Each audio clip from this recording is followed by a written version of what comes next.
پنجاب کے ضمنی الیکشن میں بدترین شکست کے بعد اتحادی جماعتوں اور پی ڈی ایم کے قائدین نے سر جوڑ لیے۔ وزیر اعظم شہباز شریف کی صدارت میں اجلاس، آصف زرداری، فضل الرحمان اور دیگر جماعتوں کے قائدین شریک ہوئے۔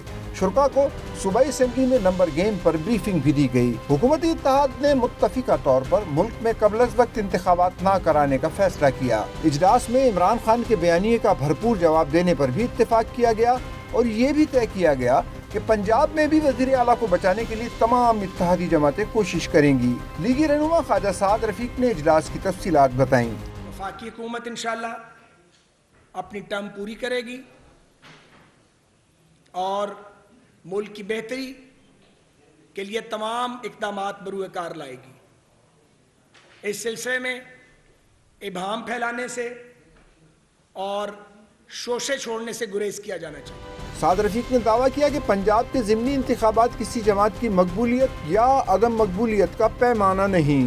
پنجاب کے ضمنی انتخابات کسی جماعت کی مقبولیت یا کسی کی عدم مقبولیت کا پیمانہ نہیں ہے، کیونکہ یہ 20 نشستیں وہ ہیں جو ایک بھی پی ایم ایل این کو 2018 کے الیکشنز میں نہیں ملی تھی۔ ان پہ پی ٹی آئی تھی یا انڈیپینڈنٹ سے، جنہیں توڑ کے اس وقت سازش کے تحت انڈیپینڈنٹ بنایا گیا تھا۔ اے این پی کے رہنما میاں افتخار نے آئین کی بالادستی تک جنگ جاری رکھنے کا اعلان کیا۔ جے یو آئی فے کے رہنما اکرم درانی نے دعویٰ کیا کہ عمران خان اداروں کی تذلیل کر رہے ہیں، انہیں اس سے روکا جائے۔